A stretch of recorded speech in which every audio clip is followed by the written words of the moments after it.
আসসালামু আলাইকুম বন্ধুরা, কেমন আছো তোমরা? আশা করছি ভালোই আছো। নুরি ডেলি ব্লগে এটা আমার প্রথম ব্লগ। তো এখন সকাল 6টা বাজে। তো এখন আমি যা যা কাজ করব সেগুলোই আমি আজকে তোমাদের সঙ্গে শেয়ার করব। তোমরা দেখতে থাকো।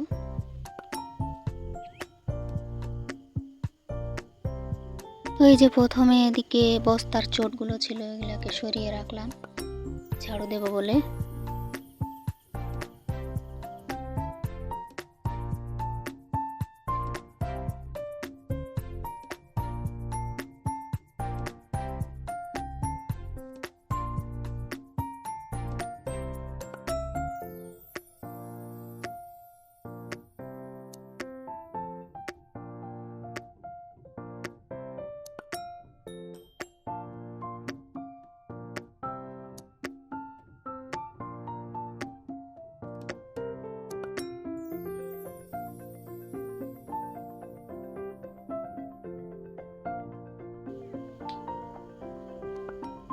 তো এখানটায় আমার ঝাড়ু দেওয়া প্রায় শেষ।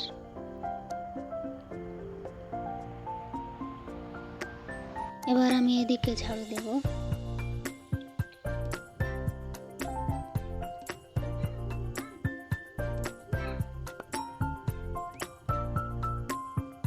তো প্রথমে আমি চেয়ারটাকে সরিয়ে রাখলাম।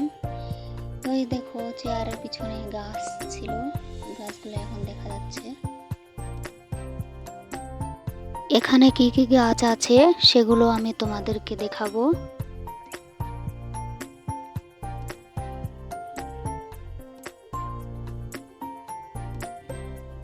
তো ঝাড়ু দেয়া আমার শেষ।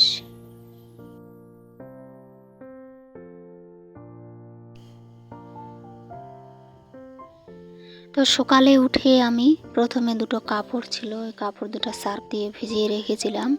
তো এখন ওই কাপড় দুটোই ধুয়ে নেব।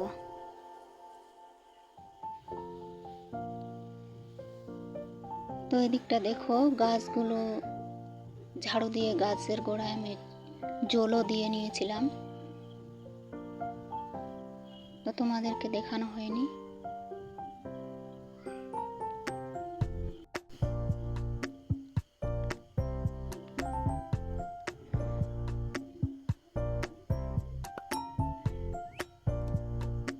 তো এখানে যে ভাত রান্না করা হাঁড়িটা বসানো আছে,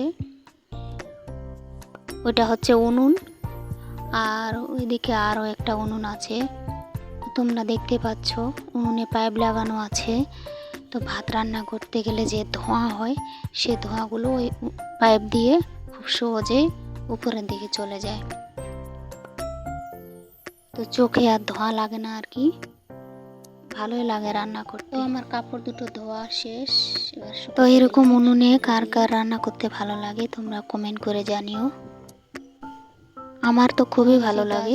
তোমরা দেখো এখানে কি কি গাছ আছে, একটা ফুলের গাছ, আর এই যে দুটো ড্রাগন গাছ, আর এই যে দেখো এখানে একটা মরিচের গাছ হয়েছে, আর একটা ছোট্ট কিসের জন্য গাছ আমি জানি না। গাছের গোড়ায় যে সাদা সাদা গুলো দেখা যাচ্ছে, এগুলো হচ্ছে ডিমের খোসা।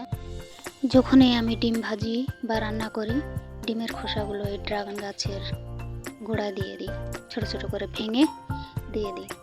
তো বন্ধুরা আজকের ভিডিওটা এখান থেকে শেষ। ভালো লাগলে লাইক করো, চ্যানেলটাকে সাবস্ক্রাইব করে আমার পাশে থেকো।